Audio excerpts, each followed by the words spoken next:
안녕하세요, 원장님. 네, 안녕하세요. 척추관 협착증은 무엇인가요? 네, 척추관 협착증은 척추 가운데 있는 척추관과 주변 통로가 좁아지면서 신경 압박이 생기는 척추 질환입니다. 해부학적으로 협착증은 60세 이상 분에서 30% 정도 존재하는데요.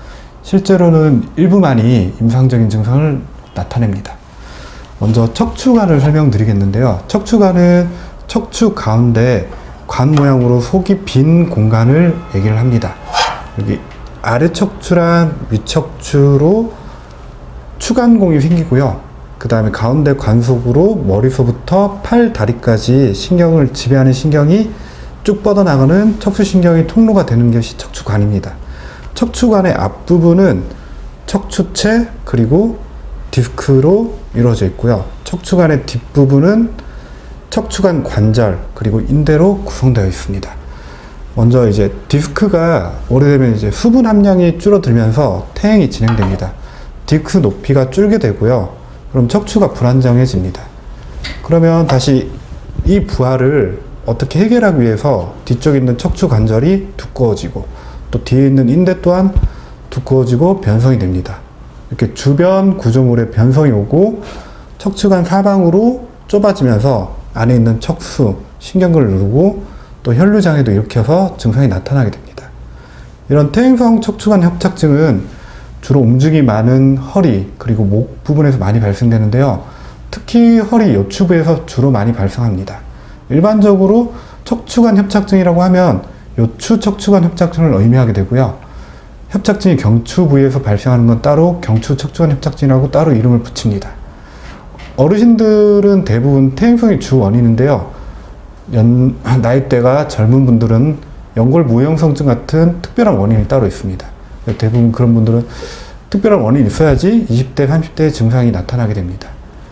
주로 퇴행성 협착증이 주로 나타나는 부위는 허리 3번, 4번, 4번, 5번 부분입니다.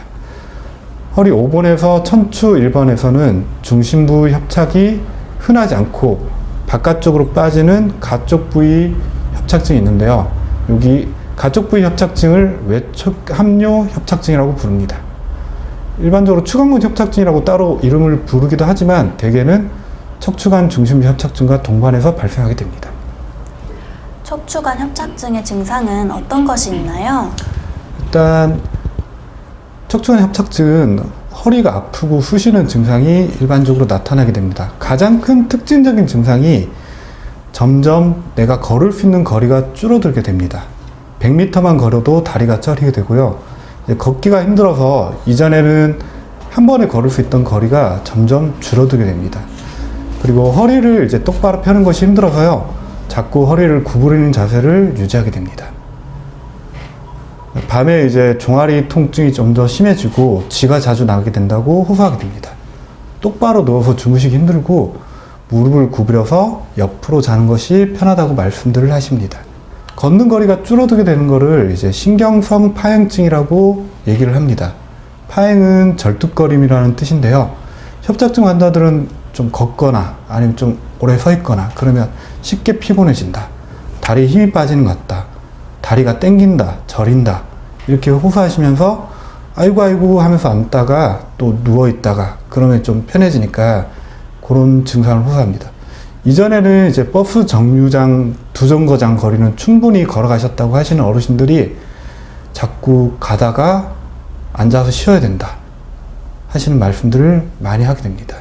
다리는 보통 양쪽 다리에 증상이 같이 나타나는 경우가 많습니다. 한쪽에만 나타나는 경우도 있지만 일반적으로는 양쪽 번갈아 가면서 나타나기도 합니다.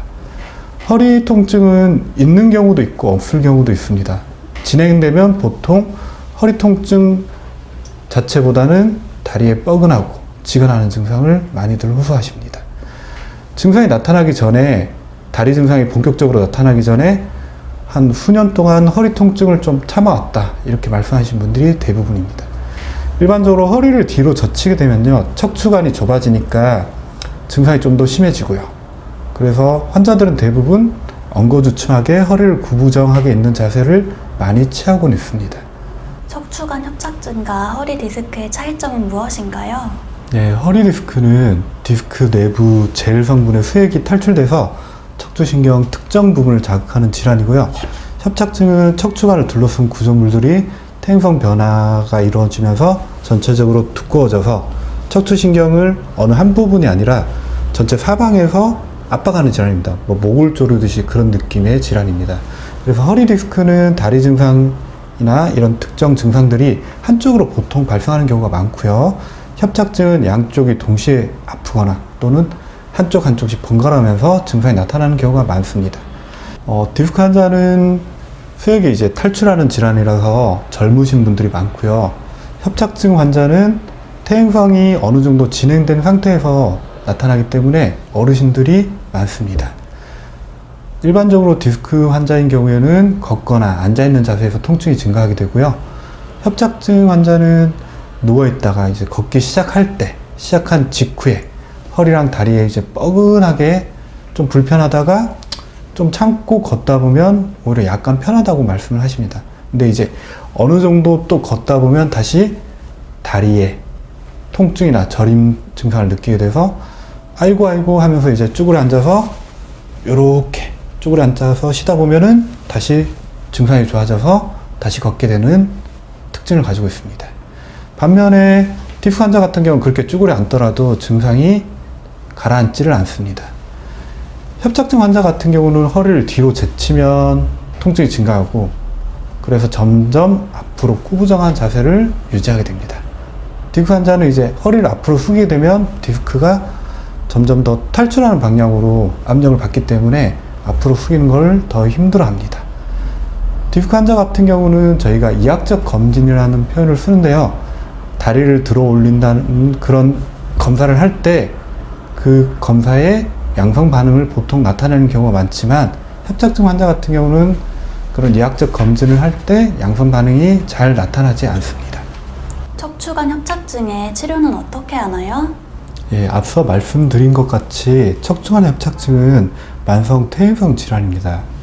그래서 이 잘못된 생활 습관 때문에 나빠진 디스크, 근육, 인대, 그리고 척추관 관절 이런 것들 모두 같이 치료해 줘야 되는데요.